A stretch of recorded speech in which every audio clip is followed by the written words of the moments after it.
Hello and welcome back to episode 23 of the Irish Mags Show, your weekly Newcastle United podcast brought to you by the Irish Mags NUFC supporters group.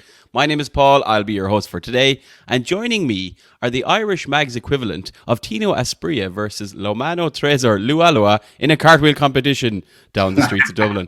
It's Mr. Alan Williamson and Mr. Chris Martin. Say hello, lads. How are we? Good. Everybody, how you doing, guys? Can I be Lualua? Well, I was just going to ask you, lads, like after a night out in the Bleaker, which one of you thinks you'd win a cartwheel competition there down Dorset Street?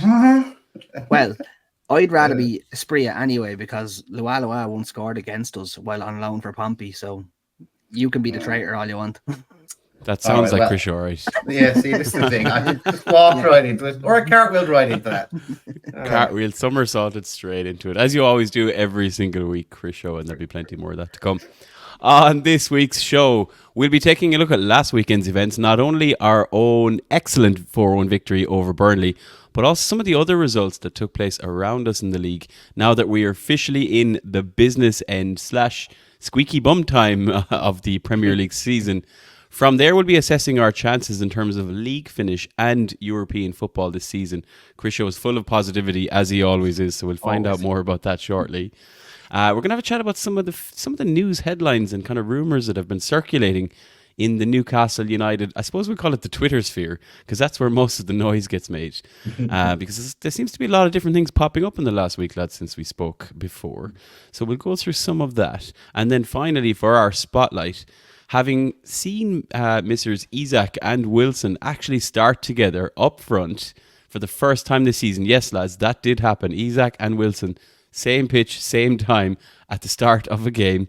We actually thought we might have a little reflection on some of the more notable, or maybe some of our favourite and best strike partnerships over the past few decades at St. James's Park.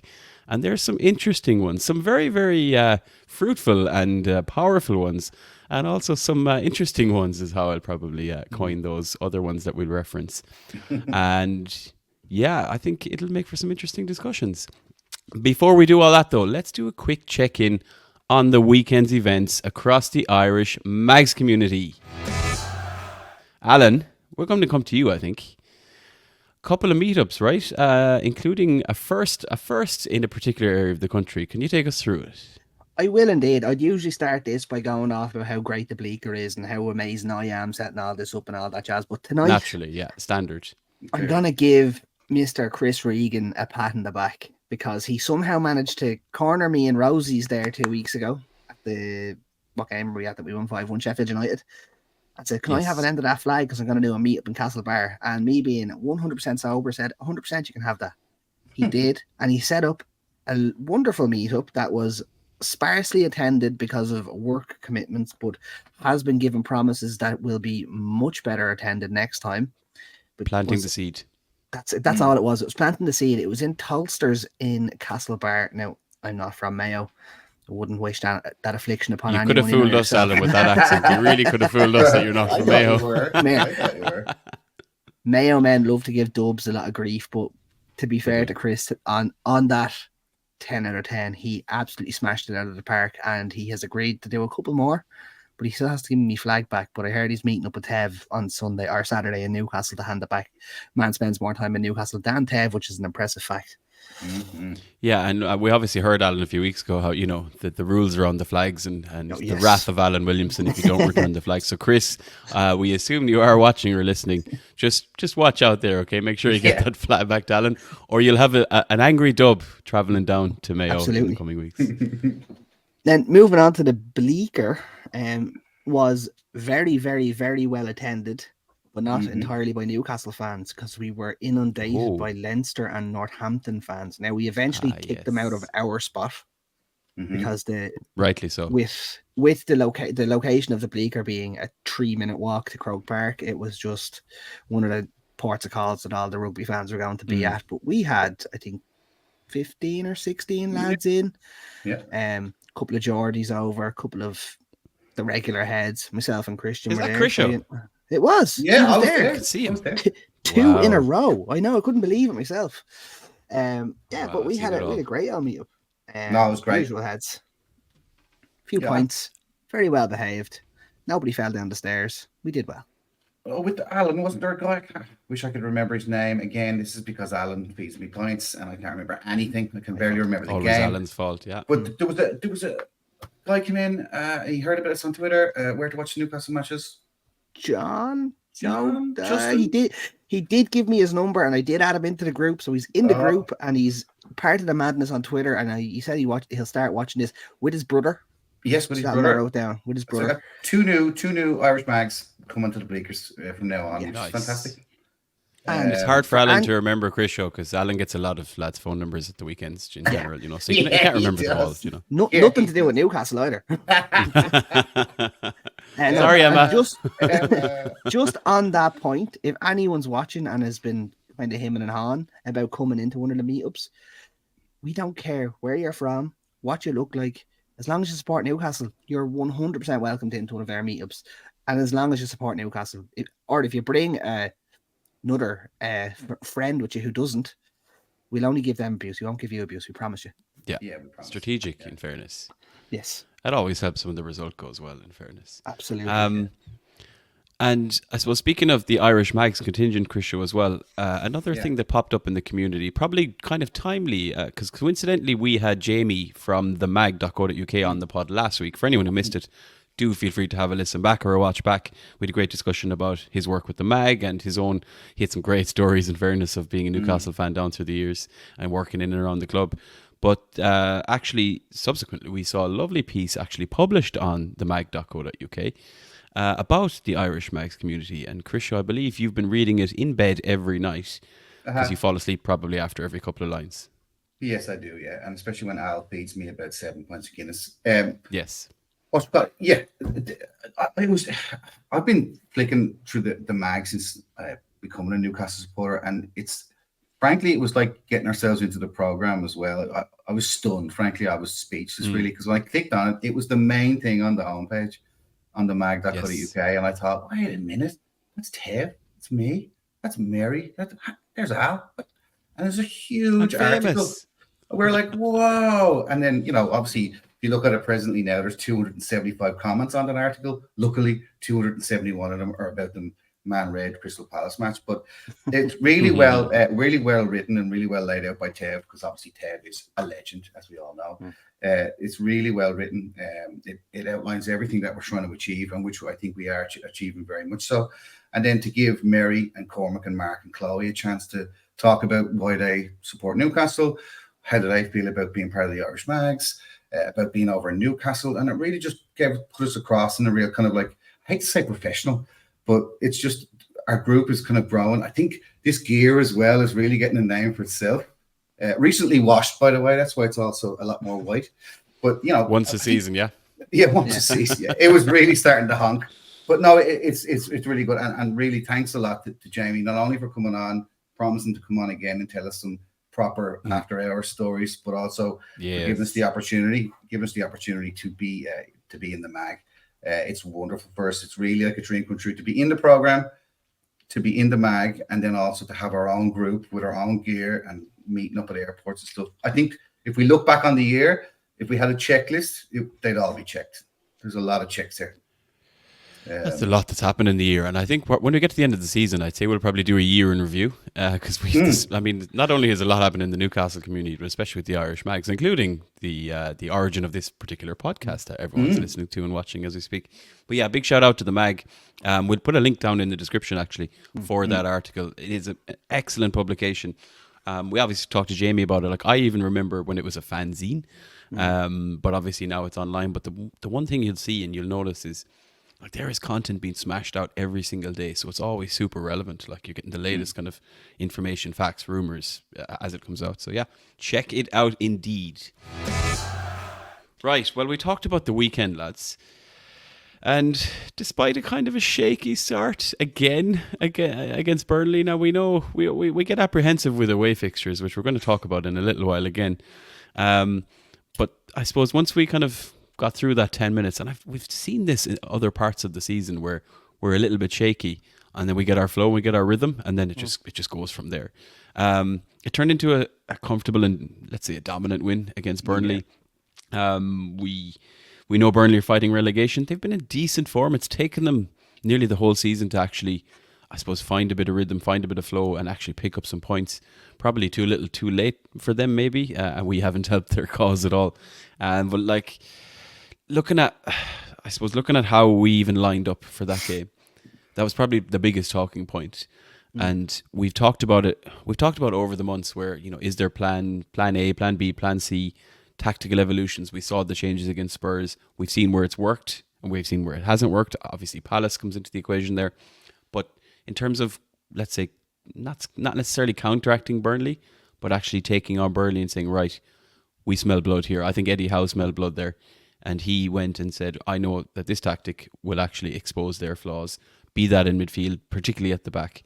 And of course, the big talking point, 4-4-2, Isak and Wilson up front. Alan, we mentioned we're going to have a little chat about strike partnerships. This was the first time this season we've seen Isak and Wilson start a game, and obviously both up front. Last season we might have seen Isak on the left and Wilson up front. It's nice to see them both up front, right? However often we'll see it, I'm not sure. Absolutely. Like, it's just it's such a different option for us to be able to go, because Isak's not typical. He's the atypical silky centre forward, where Callum Wilson is your typical fox in the box. The two of them complement each other so well. Come here, I hate saying it. If Wilson was guaranteed fitness, the two of them together, they'd get you 50 goals a season between the two of them. Like, the two of them are 25 goal a season strikers. They're both unbelievable. I really, really, really want to see it happen again. Two up top would be sensational, but can't see it being a tactic that we use against the bigger sides, because the 4-3-3 works so well. But I just have to say, refreshing to go to something totally new, totally out of the blue, and something that blew Burnley away. Let's be honest about it. Yeah, nice to see it work. Like, it's great to see. Obviously, great to see Callum Wilson back. Like, he's only that was his third appearance back, one sub appearance, obviously against Sheffield United. He's looking fresh. He's looking hungry. Arguably back to his best. There's already talks, should he be back in the England squad for the Euros? Obviously, there you're thinking competition. Ollie Watkins, Dominic Solanke, even Ivan Toney. But when Southgate's in the audience, Callum Wilson seems to thrive on it, which is always nice to see. And Alan, we've mentioned there, would we deploy that tactic? Will we see it deployed often? I think the big thing for me here is that we probably would have already seen it deployed more often, if they were ever both fit at the same time, because they do spur each other on. They do seem to get along quite well. But I just feel like, depending on whether Wilson is there next season, I'd love to see it more often. Not all the time. It's never going to work all the time. But we've just seen it so rarely in that way, which is a pity. Speaking of pairs, or I don't want to say partnerships, but pairs of players that has worked very well recently, and especially against Burnley, Crisho. Tino Livramento at right back and Lewis Hall at left back is making a lot of people smile, and also probably making a lot of people eat their words to an extent, because there was a lot of concern as to why we brought in these two rather expensive young fullbacks that we particularly may not have needed urgently at the beginning of the season. And then it's taken a while to actually see them both on the field at the same time, particularly Lewis Hall. But they had an unbelievable game. They were basically everywhere, I suppose, when it comes to our defence and obviously our attack. Yeah, I mean, to quote Jacob Murphy, it was juicy. It really was. I mean, it really was juicy. Hall and Livramento's looked good ever since he's come in, to be honest with you. He's very good on the ball, great composure. He has real bursts of kind of skill and speed. He's frightening, frankly, to be honest with you. If you really give him free rein down a right wing, overlapping or something, his crossing is good. He's got a good head on him. Hall, obviously, that's been a bit of a wobble for us watching us. Like, why isn't he putting him on? Then he puts him on, takes him off at half time. Oh my God, I thought this guy was going to be great. But the last maybe 2.5, 3 games, Hall's looked really solid. And he was, apart from Jacob Murphy, he was close to getting man of the match the other day. He was solid. He set up attacks. He defended well. He cut out very well the first 10, 15 minutes. Burnley were kind of trying to go through us, but Hall was all over it. Now, I think maybe having Dan Burn beside him helps. I don't know, maybe it does, but I think it does help because Dan Burns turned into Paolo Maldini, essentially. I don't know how this happened, but Hall and Livramento, and people, have been saying it on Twitter, people have been saying it in our group. I mean, I don't know whether you guys think so, but it's our right back and left back for the next decade. 100%. 100%, right? 100%. Yeah. These have been 100%. specifically bought in to be our left back and right back. And if we do ever play a 3 at the back and wing backs, these guys also can play left wing back and right wing back. But and I've seen a lot of discussion, Christian, that it's not only Newcastle's future right back and left back, but potentially England's future right back and left back. Now, that left back spot for England, I think we'll probably see Kieran Trippier in there during the Euros, personally. Again, if he gets back fit and gets a few games in before the end of the season. Because there is definitely a question mark there. Chilwell is always out. Luke Shaw's missed a lot of football. So, obviously not anytime soon, but it's quite possible we see them both in England kit in the coming year to 2 years. You could see Tino make that England squad this year as a makeshift left back as well, because he gives cover on both sides. I wouldn't be beyond the realms of possibility, if you know what I mean. It would definitely make sense if he went. I suppose the question is, does Southgate have the stones No, to do it? He doesn't, because he's not a big gambler, as we know. But look, he was in St James's Park and he watched them both, which is always great to see. Just on Hall, his pass to Wilson for Longstaff's goal. Yes. A joke of a pass. It's a 70-yard pass to his chest. Now, Wilson does very well to control it, but it's just outstanding. It was outstanding. Absolutely outstanding. But they both played kind of important parts in two different goals. Like there was another run from Tino. Tino should actually scored as well towards the end. And I say that because I know I put him into my fantasy football team ahead of instead of Fabian Scher once that news broke. But my own misery aside, fair play to them both. Excellent performances, the two of them. Two young lads. Yeah. The juicy Jacob Murphy, Alan, as Chrisio has referred to him, he does this every now and again where he has a barnstorming performance. He just pops up, whatever it is. It could be the opposition left back. When he's given that free rein to make direct runs, to just burst down that right-hand side, get the cross in or cut inside, but usually getting that cross in. Think he had 2 assists, but close enough to 3, really. Yeah. Looking at technicalities, he unlocked a hell of a lot of our best attack and play against Burnley. He was our best player, bar none. I don't like it. It doesn't actually matter. He was the best player on the pitch for us. Everything that went well for us kind of went through him, and you're kind of going, "Oh, I wasn't expecting that." If you know what I mean. I hate admitting this, but when I seen his name on the team sheet, I was like, where the hell's he playing? What's he doing on the pitch? Like, we have Barnes, we have this. Eat my words after 40 minutes gone. He's running amok. Nobody can get near him. It was like trying to catch smoke. He was like a lunatic. He was just running around. Every so often, he'll have a game where every single pass he tries to make goes exactly where he wants it to. And then if he could be this good consistently, that's a 50 million quid winger. Getting consistency out of him is the key. If we could do it, it would be unreal. But that's the big question: is it, can we get him doing it consistently? I'm just looking at his stats here. Like the 2 assists, he 0.91 of an expected assist. It's 6 key passes in 80 minutes. That is outstanding. That's unbelievable for him. That's brilliant. The one thing that lets him down, frequency. He was in, he should have scored. He scored that goal against Chelsea where he nearly took the net out of the goal from 18 yards. Unbelievable. Much easier chance of the weekend, and he puts it 4 or 5 yards wide, and you're going like, it's the typical thing of give someone time and they can't think about and give them time to think about what they're going to do. They won't be able to do it. Give him no time. He's unbelievable. But yeah, on Saturday, he was brilliant for us and was by far our best player on the pitch. Yeah, here's where Murphy works, right? If you look very carefully, right, we did it against Sheffield United as well. We give the team 10 minutes or so to knock it about. Eddie and Mad Dog kind of work it out and go, all right, they're playing that way, okay, they're playing here, okay. And they just slightly alter, or they go and say, right, we're going to play this way. They've obviously, we all know Newcastle coached very well. And just on Alan's point, this is where I see Jacob Murphy always playing well, is when they've been really, really coached specifically. If you see 3 of those goals, I think, or maybe 2 of those goals were like something off a training ground. Pass, overlap, pass, strike. Specifically long snaps, right? That's something that you'd see in training. Exactly worked out to the exact pass. And Murphy, no, this is why Murphy, I think, will stay with us next season, even though I do be calling for half the squad to be sold. This guy knows how to follow instructions. He knows what to do, what Eddie asks him to do. He does it. Again, not consistently, Alan, but when he does do it, he really does make the difference. And if you look at it carefully, he was down that right wing, up and down, and he had so much space because Burnley are so poor. I mean, they had 10 minutes, huff and puff, and they are poor. I mean, I didn't think they were going down. I was even discussing with you before the start of the game, Alan, but Burnley are going down. They are poor. Wow, they are poor.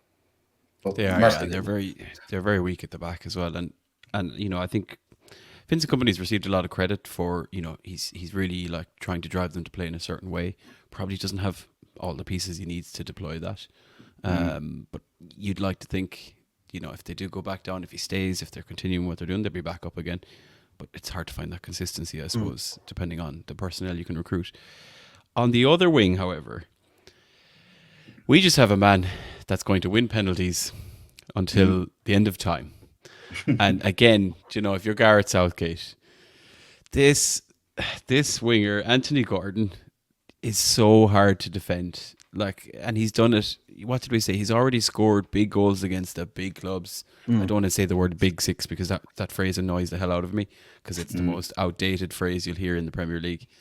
He just can't be stopped. He's smashing the records there for most penalties won. I think Ivan Toney was the only one that's come close to him in the last couple of seasons. Obviously, he was out for a long time, but it's such like, in addition to what he brings, goals, assists, attacking threat, that extra cherry of, yeah, he's probably just going to win a penalty all the time. Now, I know Isak has missed this penalty, and there was a bit of natter about, is Wilson the designated taker? Is it Isak?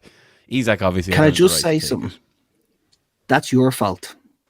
If you cast your mind back to last week, yours. Oh no! Cast your mind back to last week's pod.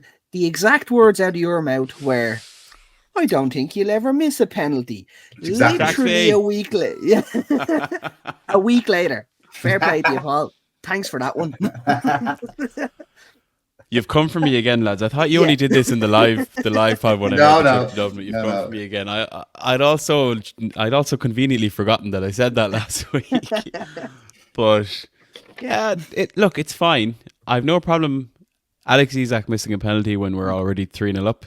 That's fine. As long as you get it out of your system so that he can go and score in a much bigger game. I'll live with that. And he's obviously made up for it. He made up for missing a penalty as long as he's willing to take the next one. And I can guarantee you, Alexander Isak does not care that he missed that penalty. He wants the next one. You said it right. You said it. I was giving out ding dong. Of course I was. It was a very lackadaisical penalty. Frankly, it was a bit poor. It was kind of embarrassing. Frankly, it was kind of like Burnley are so poor. I don't even have to try here. It's a bad penalty. He kind of maybe got knocked over for a second penalty as soon as he missed it. But Al said in the bleakers, he's going to score in the next 5-10 minutes. He's going to be raging about this. He's going to get another opportunity. He's going to score. And what happens? Isak gets an opportunity. Was it Jacob Murphy to pass it across or Gordon? Yes, it was indeed. It was Murphy. Jacob Murphy. Yeah. And he done it again, stretched out his big lanky legs, big giraffe legs on him, and boom, straight into the goal. But good save by the Burnley keeper, to be honest. I mean, that's just, good save. I mean, he went the right way, it wasn't the best penalty you'll ever see as well, No. But as you said, if he's going to miss one, that's a perfect time to do it when we're already ahead. Absolutely. And he also went and made up for it. Final point on the Burnley game, guys. Yeah. And I was actually surprised myself to see this. Now, we'd heard the talks that Joe Linton had been back in training. Almiron had been back in training. Eddie Howe's words are, we've seen Nick Pope. You'd like to think they've done more than seen him. They should see him every week. All three of them obviously named on the bench now. Naturally, Pope doesn't come on. That's fine. Just to have him there as a boost. The joy of seeing Joe Linton back on that field. Now, I was actually playing my own match that day, a kickoff at 2:00. So I took myself off early in the second half. It was roll on, roll off subs, in the standard over 35 league here in Galway. And I was making multiple cameos, but when I saw Joe Linton back on the pitch, it was just a boost of joy. And it's just like to see the names on that bench when we have that depth, and just to see them back on us.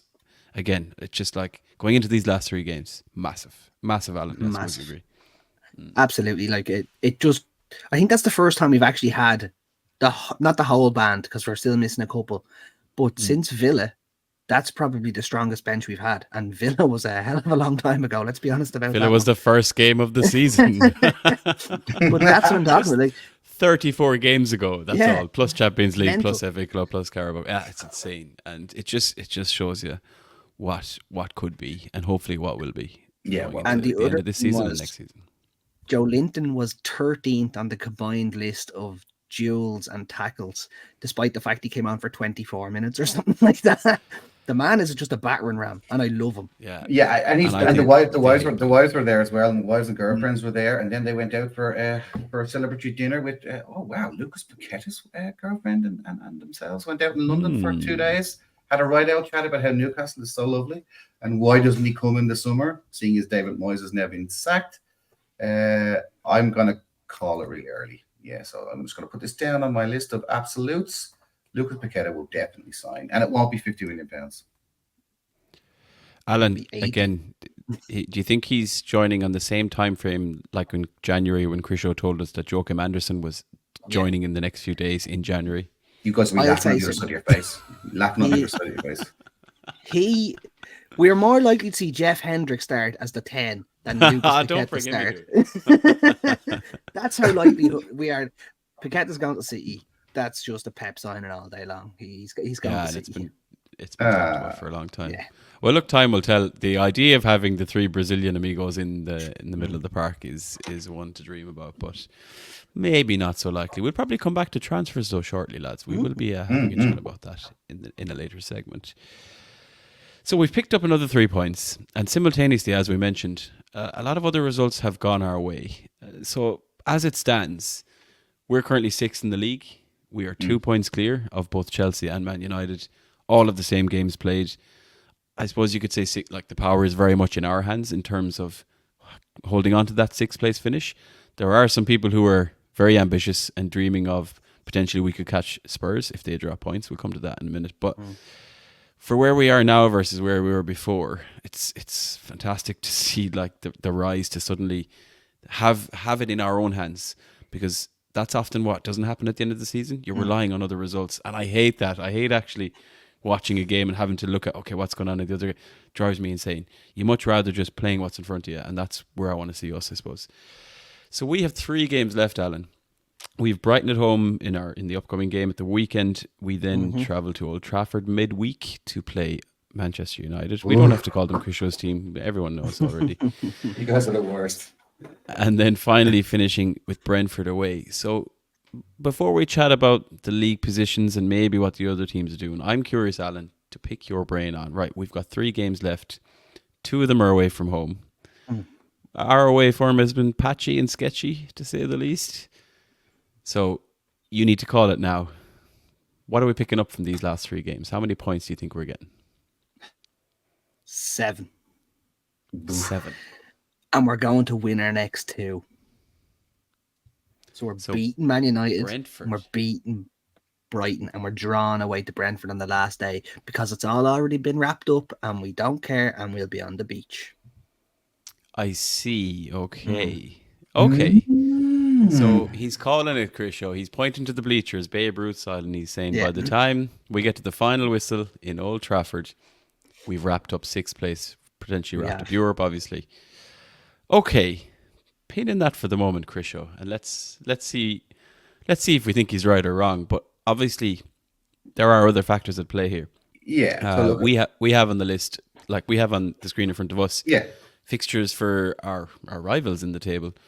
So we can see Tottenham are due to play Burnley at home, City away, Sheffield United away, Chelsea play Forest away, Brighton away, and Bournemouth at home. And Man United have Arsenal at home, which, fingers crossed, obviously ourselves at home, and Brighton away. Poor old Brighton have to play all these teams. Yes. And they've been struggling as it is. So I guess the question here then, Krisha, would be, in Alan's world, obviously we're beating Man United, right? But we do, I suppose it is important to consider what's happening in the other games. For the ambitious people who think we might have a sniff at 5th place, looking at those 3 Spurs fixtures, do you think Spurs might slip up? Are we insane to discuss it? Spurs and Manchester United. I don't know whether anybody saw this. It was on Twitter. It was said that the difficulty levels on FIFA, the video game, have changed. They're like legendary, world class, pro, semi-pro, Tottenham and Man United. the levels of difficulty that have been set on the game. Spurs and Man Red are very, very poor at the moment. You can see with Ange Postecoglou, they seem very down. They seem like they're really struggling. I have an issue with them. They're going to lose against Man City. Sheffield United are going to really push them on the last game of the season before they get relegated. That's going to be a loss for Spurs. I'm going to call this, and I'm going to go a little bit further than Alan, and I'm going to say that we're going to get fifth because Tottenham are going to mess up. Man United are all over the place. Chelsea have left it too late, and Newcastle are right where they want to be. So I'm going to say unbelievably, and I wanted to kind of do this rather than being negative, that we're going to win the next 3 games, and we're going to get fifth. Okay, so obviously, I assume you're looking at Tottenham playing Man City, despite. Sorry, that they're going to lose. They're going to lose to Man They're City. gonna They're going to lose to Man City, and they're going to lose to Sheffield United on the last day, and we're going to get fifth. Now there is form here, lads. I recall a game where Newcastle United had already been relegated, and we beat Tottenham 5-1 on the last day of the season. And Alan will keep me honest here. Wijnaldum had. Wijnaldum got a hat-trick. Mitrovic got sent off after scoring. Solid. Yeah, it's a typical day. What a hero. So there is form, and as we said, Tottenham have been in terrible form, and defensively they're a bit of a shambles, especially with set pieces. Then I guess, we've seen what's happened to Man United, the game against Crystal Palace. Now, they are obviously depleted with injury, but, that's if they're going to be like that for the last few games of the season, we've just dealt with that for the last 6 months. So I've very little sympathy for them in that regard. Had to enjoy the San Marino Twitter account just saying, hey, can you come and play us? This the country who famously have only won 1 game in like 20 years. Not to mention outbursts from certain watch-along Brent Cesare. Oh, what's his name? Yeah, gone around his underpants or his pajamas. Yeah, he had a bit of a bad day. I mean, you can understand they're desperate bad. Like, even at our lowest point in terms of injuries, and I say lowest point, but like looking at their back line against Crystal Palace, right? And obviously they're missing centre backs. Johnny Evans was in there, I think, and then they've had to do a makeshift back four. We're literally doing that as we speak. You know what I mean?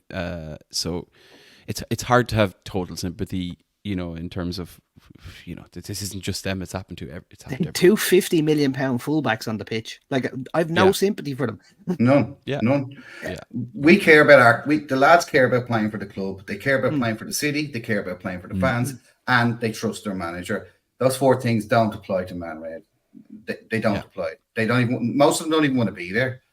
And then they have Mason Mount. Lol. I mean, honestly, from going from such a talented footballer at Chelsea, I don't even know where he plays now. I saw him last night, just basically running around the circle, floating. I don't know what he was doing. Yeah. No, I agree. It's one of the things I've thought for a long time. You look what Eddie Howe's done at Newcastle. He's coached so many players to become better players that were already there, players that were part of previous regimes and unsuccessful Newcastle sides. You can't say the same about Erik ten Hag. In fact, it's hard to say that any player has improved under Erik ten Hag. And there's so many problems there. But that's for a Man United podcast. Yeah, and that's why I'm being positive. That's why I'm really going out on a limb here and saying that Tottenham are going to slip up here, and we're on a trajectory here to catch them. So we're going to put ourselves out to dry here, lads, all 3 of us. Before we move on. Yeah. Krisho, give me, in the order you think it will finish, 5th, 6th, 7th, 8th. Newcastle, Tottenham, Chelsea, Man Red. Alan. I'm going Spurs, Newcastle, Chelsea, Man Red. I think I'm with Alan on the same. And the reason I'm saying that is I think Tottenham, they're due a bounce. I think we've seen Burnley struggle. I think they'll beat Burnley. The City game, even if they lose that, I still think they'll go and beat Sheffield United because just Sheffield United ship goals. The other thing is they'll see losing to Man City as a kind of victory as well because it'll stop Arsenal winning the league, so it actually will not affect them in any way, shape or form. So it'll nearly be a positive. So that's why it won't affect them. Good call. That'll be an interesting run-in, and as we said, 6th would be an incredible achievement. Obviously, look, we can all dream about 5th, but 6th would be an incredible achievement. And as we know, if Man United go and lose the FA Cup final to Man City, that guarantees us that Europa League, which we would love to be in. And I think it's a perfect competition for us where we are in our evolution. You know, a lot of things still up in the air. Obviously, Champions League football would be amazing, but I would love to see us go into that Europa League and tear it up, especially when we add some strength to the squad. Of the 13 losses, I think it's 13 losses away this season. If we would have just won 6 or 7 of them, like we did last season, we'd be third. We'd be the same points as Liverpool. I'm giving out about all these Liverpool accounts going, if he only won 3 games, he would have won the World Cup and the UEFA Cup. If my auntie had balls, she'd be my uncle. I don't care about ifs and buts. What a setup. I'm so glad you said that. But look, I'm just saying, right, because it gives me a nosebleed sometimes even thinking about it. It's just, wow. I mean, a couple of wins away. I mean, as we said, there's a lot of what could have been, but there's so much positives to think about and focus on now. And I just feel like the next 3 games, things are set up for us.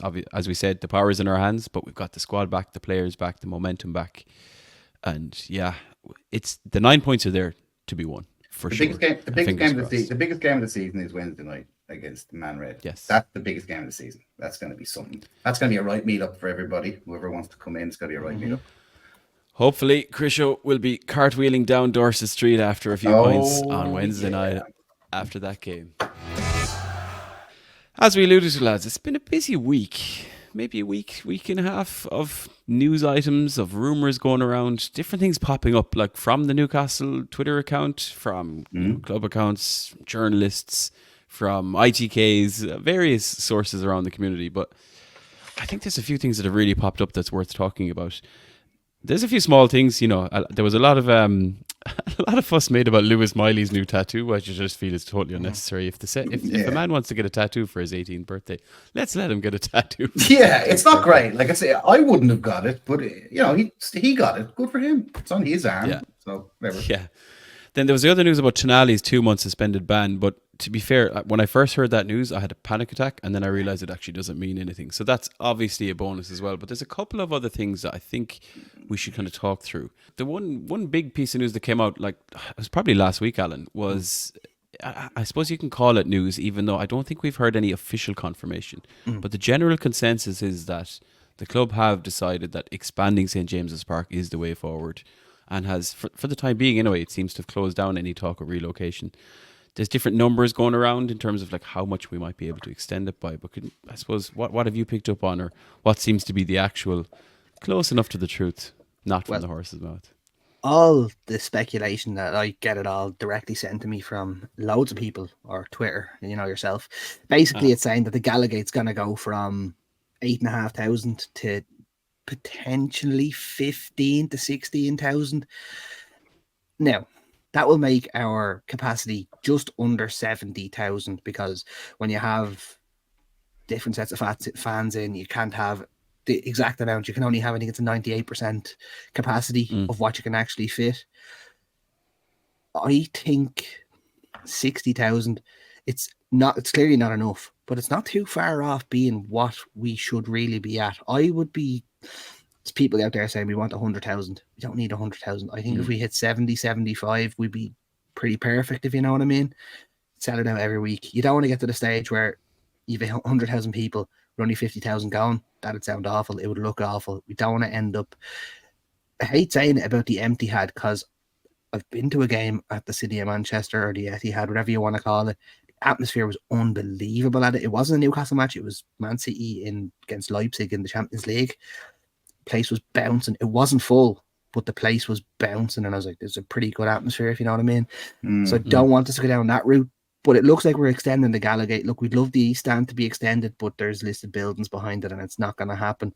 And the other option that I always thought we should have looked at really is what they done in the Bernabeu, which is instead of building up, build down. So you dig the pitch out, you go down a tier, and you build a tier around that again. But that, like, you have the metro run through Newcastle and stuff like that. So I don't think that's a bit of a non-runner. But if we get up to the 70, or sorry, the 60-ish mark, I think we're doing really well for the next couple of years.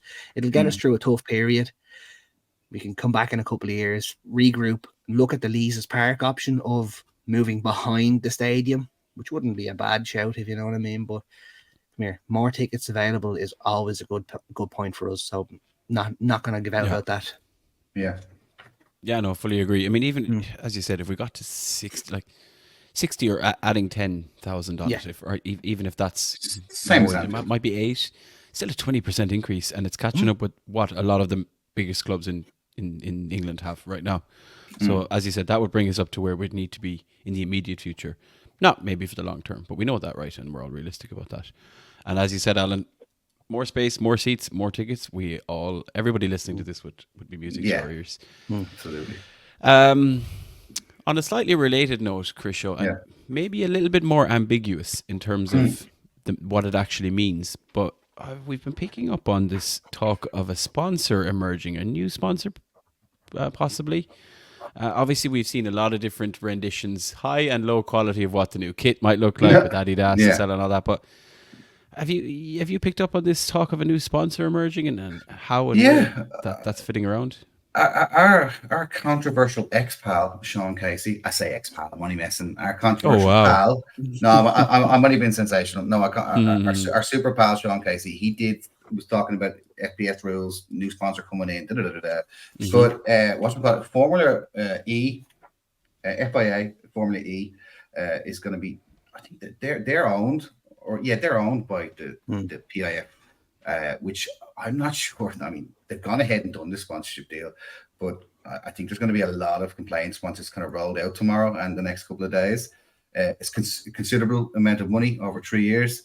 It's going to involve Newcastle players, joint advertising with Formula E drivers, so on, working with Saudi Airlines as well at Newcastle Airport and everything else. So it's a big deal. I mean, it again is promoting Saudi Arabia as a destination for sport, which same with Sela, same with everything else. I have no issue with this. Supposedly, it's a pretty penny, gentlemen. It's a pretty penny in terms of money. Some people are saying it's 90 million over 3 years. Some people are saying it's 30 million over 3 years. Go figure. I don't know. I'm not sure exactly what it is, but this is all boding very, very well for to filter into the pot with the Champions League money. Adidas coming in, Sellers extra second year money coming in. Tasty amount of money to be spent in the summertime. That's what we like to hear. It is, yeah, and I know there'll be conclusions jumped to, like, oh, this money's popping up, coming out of nowhere and blah blah. This still isn't even close to what, again, that horrible phrase that the big six are pulling in terms of sponsorship. No. Right?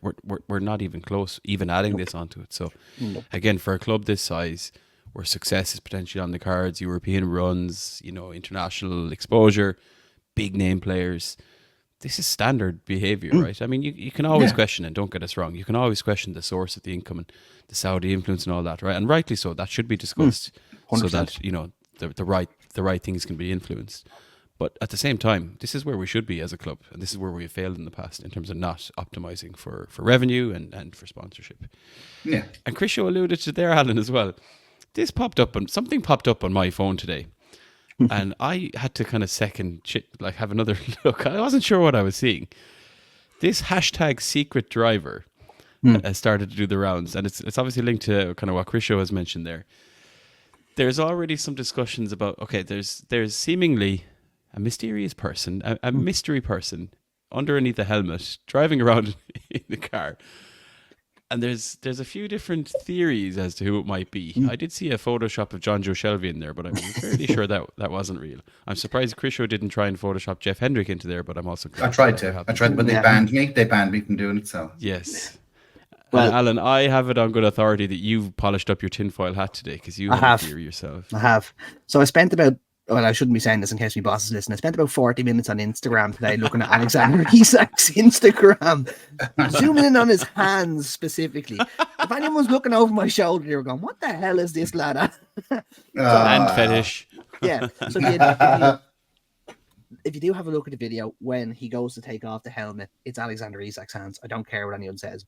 But tinfoil hat time, he's going to take off that helmet and he's going to say, "I'm here for 5 more years, or I'm here for 6 more years, or I'm here for the end of eternity." New contract. Because the man is getting his new contract, and this is how we're gonna announce it. Yes, love it. Yes, that would be That would be Krisho's new favorite word of the week, which Yeah. is a bosh.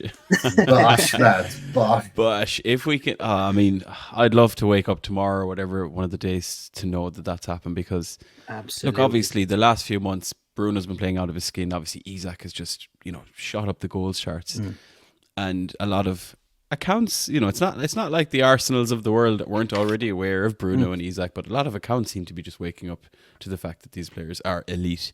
And it would be nice to kind of silence that, obviously, with a new contract as well. So, Alan, I'm on board with the tinfoil hat. Yes. I think you should be polishing that every week. Yes. As well as spending 40 minutes looking at people's hands on Instagram. Again, sorry, Emma. Yeah. Yeah, I thought it was Totten, but then you guys reminded me he still plays for Fulham. So Yeah, I know. Yeah. That wouldn't be cool. That really wouldn't be cool. that wouldn't work. No. But speaking of which, Krisho, Yeah. on transfer talks, that's the other thing we wanted to speak about, really, in terms of kind of news items. I guess it's time of the year where the first week into May, we'll start to see kind of silly season slowly embarking upon us, and that's when transfer rumours start to really circulate. Tossen's name really has gone around in the last few days. Obviously, he still hasn't signed any contract at Fulham. A lot of rumour clubs interested in him. But other names that have popped around, like obviously Michael Elise's name, naturally, because he's an unbelievable player. He's been coveted for many, many months and years already. But in the last few months, and particularly against Man United, he obviously has shown exactly what he can do. His name has been very closely linked with Newcastle, among others on that right side. What are you sensing in terms of the transfer rumours? Is it just those two, or are there others? No, I've had a 2-hour phone call with Steve Nixon yesterday. Naturally, it was the bank holiday, Standard. but he wanted to hang out. He loves the podcast. He just wanted to fill me in on a couple of things, just so we can kind of keep everybody informed on this side of the water. Look, Lloyd Kelly is a shoe-in. Lloyd Kelly is happening. It's happening. If Wilson goes, Solanke will come in to cover him. Not saying that Wilson will go, he might, but Solanke will come in. We got Tossen. Tossen's holding out for European clubs. If somebody big comes that has nice sunny weather, I see him going to Atletico Madrid or AC Milan. I'm going to mention the next section about dream signings, or I wish we could sign, but I'm not going to mention it now. But between Neto and Elise, they're too expensive, I think. I'm not sure. I'm not, Alan, I don't know how much Neto would be. £60 million? You're talking 60 million. 60 Yeah. million for a player who's constantly injured. Yeah, no, I don't know. We already have those. Yeah. I don't think Elise is coming in. I don't think Eze is coming in. Jochen Anderson obviously is coming in, but Neto is the only one really that I could see that would be coming in. That's been mentioned over the last week, but it's more centre back style, so it's Tossen and Kelly. It could be the two of them, but Kelly for definite. Okay. There you Yeah, go. the Elise one, I mean, there's talks of Elise having a release clause of about 60 million as well, which to me would represent, again, he's been a little bit injury prone, but we've seen exactly what he can do. And if you get past that, like as in through medicals and all that kind of stuff, that's a decent price for a player his ability. And he's been on an upward trajectory non-stop through, obviously going from Reading on to Crystal Palace. Chelsea were mad after him, going back a season or two back. Yeah, But do I see it? Do I see us spending 60 million on him? No. I don't buy it. I don't see it. No. and as well as that, like in terms of outgoings, because I forgot that, but just laughably for the last 2 weeks, and especially in the last 5 days, about Bruno and Isak going to Arsenal. Give me a break. Bruno going to Man City. Give me a break. I mean, none of these clubs have enough money to buy these players. And like you said, Al, he's going to announce a new 6-year deal. Bruno's not going anywhere, even though I said it a couple of weeks ago. Obviously, I'm only talking about what people are talking about. But from my personal perspective, after he scored that diving header the other week, you could see the love he has for the place. He's not going anywhere. And anyway, I don't think anyone could afford him. But his deal, what's that? The buyout clause, was it June the 29th? Yeah, at the end of May 30th? until the end of June, Yeah. basically. So Basically, before the there's a point where the FFP PSR. of this season or PSR, whatever you want to call it, kind of stops and starts again, and it's about doing it before that kind of thing, so it's added to the right books. I can only see him signing for Real Madrid, and that's the only club I can see is selling him to, or him wanting to go to, is Real Madrid. Or PSG, but he's already done it in France, but Yeah, I fair. don't Yeah. think so. I don't know. I've said it before. I still think he has unfinished business here at Newcastle, Yeah. and we've seen exactly how much he loves playing for the club. I keep watching back where he's holding that corner flag above his head, and then he's kissing the crest it's hard to believe that he has any interest in going anywhere himself, unless the club come along and say, we've got an offer, we'd like you to take it. Do you know what I mean? And again, hopefully we're not in a position where we have to do that. Oh, those Arsenal fans. Some of the fees I've seen thrown around, and some of the wild ideas and exchange things with Kieran Tierney and all these notions. Honestly, the notions is a great word to describe those. 80 million for Bruno. What are they talking about? Yes, indeed. Okay, Chris Shaw, Yeah. you said something there that piqued my interest about like a dream signing. Now, your dreams are, probably shouldn't be published on a podcast. Let's be fair. You're doing well to just be allowed on one. I know. But I like the idea of that question of maybe one, like if we were just throw one out there now, knowing we still have 3 games to go, the Europe thing hasn't been settled in, without going too far down the rabbit hole of, dreams versus reality and taking out the chart. And Alan, I'll come to you first. Like, would there be one particular player, one signing that, like, if you were making it now and it's relatively within reason, who would you go for?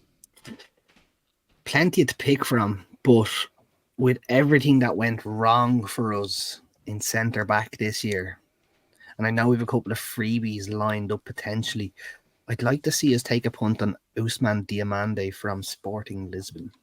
Ooh, centre back, yes. Yes. Very highly rated. Has had an yes. incredible season.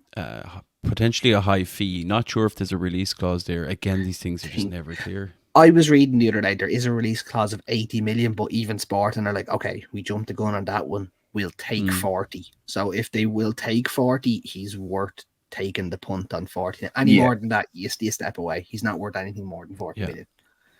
So that's my show. He's had an incredible season. Sporting have obviously won the league there. The kicker, or the one maybe hiccup there, is it looks like the manager is going to stay, Ruben Amorim. He was linked with the Liverpool job. Somehow was linked with the West Ham job in between being linked with the Bayern job. I don't know where that came from.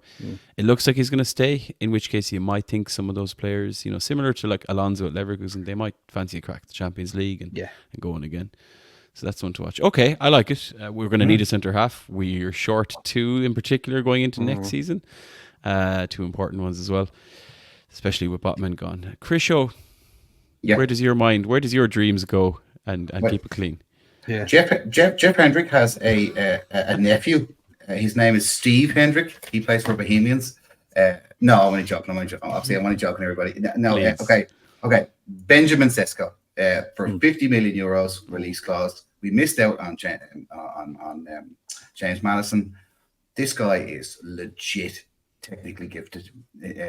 Alan had mentioned him many moons before. This guy, and I think we have been watching this guy. He is legit. He would fit in right across the front 3. He'd fit in maybe as a kind of a floating number 10. He's young. He's coachable. He's ambitious like Gordon is. This guy wants to be the top of his game. And 50 million euros, not even pounds, 50 million euros release clause. This guy, we should go and get him.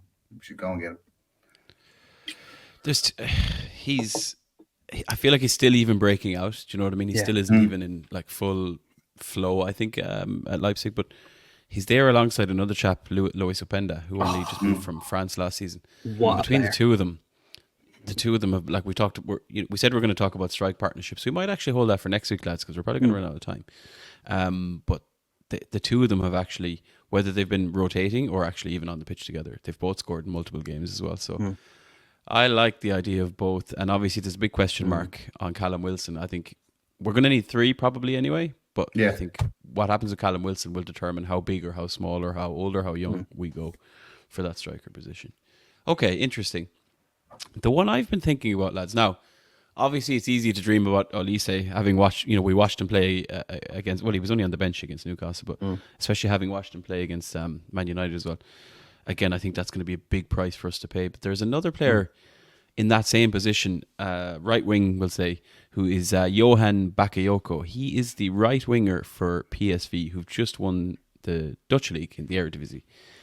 And I've actually been. I like to keep an eye on all things. I just look at football all day, every day, as my other half would contend to. But I've seen a couple of their games and obviously looked at a few clips as well. So Bakayoko, he's a left-footed right winger. Now, we talked about Jacob Murphy, obviously being very direct on the right. The flip side is where Almiron can't cross the ball on his right and has to cut in every time. This guy can do a little bit of both. And watching his clips, he kind of reminds me of a mix of like, it's like he's like a stronger, kind of more athletic Saka, maybe like a Doku, but with a bit more sense and kind of, like nous about him. Yeah, a little bit. Yeah. Like that, he's still very, very young. I think he turned down a move to the Premier League already previously. Brentford, I think, were in for him, and he actually chose to stay. And he's been unbelievable in the Eredivisie this season. Obviously, look, it's the Eredivisie, the Dutch league. It's not as high as the Premier League, but we've seen plenty of players obviously make that move. And the other thing I'll say is he's in the Belgium squad. He actually played for Belgium against Ireland, actually, not that long ago. If he does, I mean, part of me is like, oh, he could have a good Euros. But if he has a good Euros, that price is going up. Outpriced, yeah. Yeah, so part of me would love to see like an early move, but he's a cracking player, and we need. I think nothing against Murphy, even Almiron, but like keep those players around or keep Murphy around even. But I'd love to see a player like that come in. He's a game changer. And well, when Dougie Friedman becomes the director of football, well, maybe he will go and get one or two of these couple of players. Yeah. Which is another news item we didn't even discuss, but it has obviously grown a hell of a lot of legs, and it looks increasingly likely to happen. But again, we shall see about that. Okay, 3 interesting signings if we could get those over the line, lads. Ousmane Diomande, what are we talking? What did we say? 50 million? Yeah. Potentially. Chris Shaw has thrown in Sesko, maybe another 50. I've thrown in Bakayoko, who probably a little bit less, maybe, especially coming from the Dutch league. About 120, 130, 40, yeah. No problem us deciding where all the money's going, lads, clearly. Absolutely. Yeah, it's very easy for us to say. We always said it. It's a good thing that we're not in charge. Okay, as we said, lads, we were going to discuss strike partnerships because obviously we spoke a lot there about Callum Wilson and Isak. Now I think we might actually park that so we can have a longer discussion on it potentially in the next week or so. And I know we'd like to do a bit more research because there's some really interesting, high quality and debatable quality partnerships we've had down through the years. So we will come back to that. What will be interesting to see is, do we think we might see the Wilson-Isak strike partnership in a potential 4-4-2, 2 strikers up front against Brighton, because that is our next home game. And we'll do a quick preview before we wrap up, Alan. You've already kind of made it clear you think we will beat Brighton. It is our last home game of the season. Brighton have not been in good form, even though they did beat Villa on the weekend, which was a bit of a surprise. It did catch me in my Super 6 as well, but again, I won't complain about my offline miseries. But I think realistically, last home game of the season against Brighton with a relatively, well, I'm not going to say a full squad to choose from, but a big squad to choose from, Alan. Yeah. What are your thoughts for the weekend? I think it's going to be a tough game for Brighton. We have lads coming back who are going to be going bananas to try get into respective squads for European games and international games during the summer. We've lads coming back who are going to be trying to get themselves into the squad to stay in the squad for next season. I think we're going to do Brighton. We're going to beat them 3-1. So we're going to win 3-1, X, Y, Z. Don't think we're going to see 4-4-2. We're going to revert back to our tried and trusted of 4-3-3. I think it will be Wilson that drops to the bench, and if Twitter or Twix is not to be believed at the minute, probably won't see Wilson between now and the end of the season because he's pulled his hamstring. And if that is true, that's the end of him. It's game over for Callum, unfortunately. But praying it's not written. Praying it's just a rumor on Twitter that people are saying to get us riled up as usual. But I'm considering it a rumor until we actually see confirmation. Other thing I think may happen. I think we may see Mr. Nicholas Pope return in between the sticks on Saturday. As if you're gonna bring him back before the end of the season, why wouldn't you do it in the game at home, last game of the season, one where we will hopefully be exerting more pressure up the other end of the pitch and not relying on him so much. Yeah. It also brings him back before that big game the following Wednesday when we head to Old Trafford. So that would be my big one, my shout for this game. So 3-1 for Alan, Chris Shaw. Do you share the confidence? Yes, I do. I've the last couple of weeks become much more imbibed with light, much more positive. I've got 2 words for the Brighton game: Joe Linton smash. So what I'm saying is it's going to be 4-0 at halftime, and it's actually going to be 6-0 at full time. Now you're kind of thinking, come on, seriously, come on, really? Here's what I've got for you. What I've seen in the last 3 games is the Newcastle United from last season, right? They've been so well trained up to this peak point of the season. These guys, any real chance that they get anywhere near 15 to 20 yards of the opposition's goal, they either get it on target, score a goal, or just miss. Yeah, Brighton.